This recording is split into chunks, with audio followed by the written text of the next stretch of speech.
Hello welcome back to my channel. ఈరోజు వీడియోలో idli and Bombay chutney ఎలా ప్రిపేర్ చేసుకోవాలో చూద్దాం. 20 మినిట్స్లో ప్రిపేర్ అయిపోతుంది అండ్ హెల్దీ రెసిపీ అండ్ పర్ఫెక్ట్గా బొంబాయి చట్నీ ఎలా తయారు చేసుకోవాలో చూద్దాం. If you are new to my channel, like, share and subscribe. First ముందుగా ఇడ్లీ కుక్కర్లో 2 గ్లాసెస్ ఆఫ్ వాటర్ యాడ్ చేసుకొని స్టవ్ మీద పెట్టుకోవాలి ఒక విజిల్ వచ్చేంత వరకు. నెక్స్ట్ ఇడ్లీ గిన్నెలన్నిటికీ ఆయిల్ అప్లై చేసుకోవాలి అండ్ ఇడ్లీ బ్యాటర్ని ఒకసారి బాగా గరిటతో మిక్స్ చేసుకోవాలి. బ్యాటర్ థిక్గా ఉంటే కొంచెం వాటర్ యాడ్ చేసుకొని ఇడ్లీ బ్యాటర్ని కలుపుకోవాలి. నెక్స్ట్ ఇడ్లీ గిన్నెల్లో బ్యాటర్ని యాడ్ చేసుకోవాలి అండ్ 15 నిమిషాల్లో కుక్ అయిపోతాయి ఇడ్లీస్. అండ్ మార్నింగ్కి హెల్దీ బ్రేక్ఫాస్ట్ 20 మినిట్స్లో మనకి ఇడ్లీ రెడీ అయిపోతుంది. ఒక పక్క బొంబాయి చట్నీ కూడా ప్రిపేర్ చేసుకోవచ్చు. ఫస్ట్ ఇడ్లీ పెట్టేసుకుంటే తర్వాత బొంబాయి చట్నీ స్టార్ట్ చేసుకోవాలి. అన్ని మౌల్స్లో బ్యాటర్ యాడ్ చేసుకొని స్టాండ్లో అన్నీ అరేంజ్ చేసుకోవాలి. అండ్ బొంబాయి చట్నీ తింటే కొంతమందికి గ్యాస్ ప్రాబ్లం వస్తుంది. అది రాకుండా ఉండాలంటే నేను ట్రిక్ చెప్తాను. చట్నీ చేసినప్పుడు వీడియో ఫుల్ చూడండి. నెక్స్ట్ ఇడ్లీస్ అన్నీ అరేంజ్ చేసుకున్నాము. ఒక విజిల్ వచ్చిన తర్వాత ఇడ్లీ గిన్నెలన్నిటిని పెట్టుకొని 15 మినిట్స్లో ఇడ్లీస్ కుక్ అయిపోతాయి.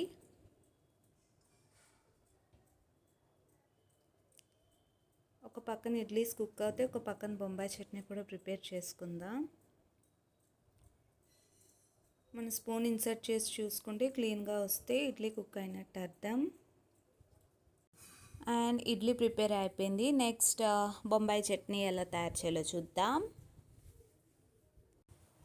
అండ్ బొంబాయి చట్నీ కోసం ఫస్ట్ 3 స్పూన్స్ ఆఫ్ శనగపిండి తీసుకుంటున్నాను. కొంచెం వాటర్ యాడ్ చేసుకుంటూ మనం బ్యాటర్ని ప్రిపేర్ చేసుకోవాలి. బ్యాటర్ థిక్గా ఉండకూడదు, పల్చగా ఉండకూడదు. నేను చూపిస్తున్నాను అలా ఉండాలి బ్యాటర్ అనేది.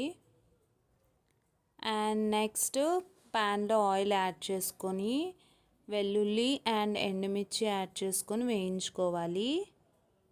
అండ్ బొంబాయి చట్నీ టేస్టీగా రావాలంటే మనం పిండి యాడ్ చేసిన తర్వాత బాగా ఉడకనివ్వాలి. ఒక 15 మినిట్స్ అయినా ఉడికితే పిండి పచ్చివాసన పోయి చట్నీ టేస్టీగా ఉంటుంది.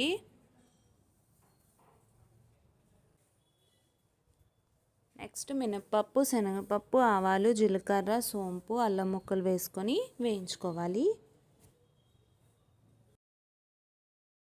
అండ్ పోపు, అల్లం అంతా వేగిన తర్వాత ఉల్లిపాయలు, పచ్చిమిర్చి, కొత్తిమీర అండ్ కరివేపాకు యాడ్ చేసుకొని వేయించుకోవాలి.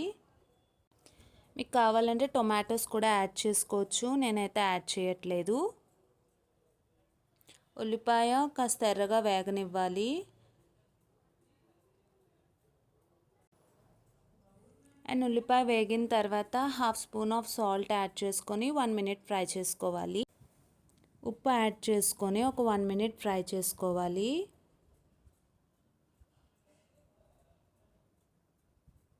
బాటమ్ స్టిక్ అవుతున్నట్లయితే కొంచెం వాటర్ యాడ్ చేసుకోండి. And next half spoon of కారం,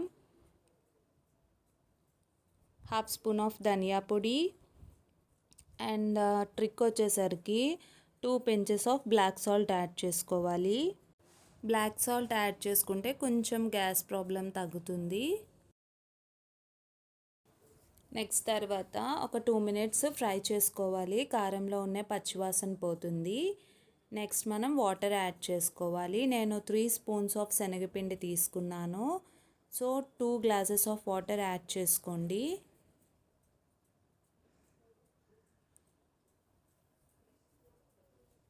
నేను పెద్ద స్పూన్స్ తీసుకున్నాను. 3 బిగ్ స్పూన్స్ ఆఫ్ శనగపిండి తీసుకున్నాను. అండ్ పెద్ద గ్లాస్తో 2 గ్లాసెస్ ఆఫ్ వాటర్ యాడ్ చేసుకోండి. వాటర్ తగ్గినా ఏం పర్వాలేదు. మధ్యలో చట్నీ ఉడికినప్పుడు కొంచెం యాడ్ చేసుకోవచ్చు.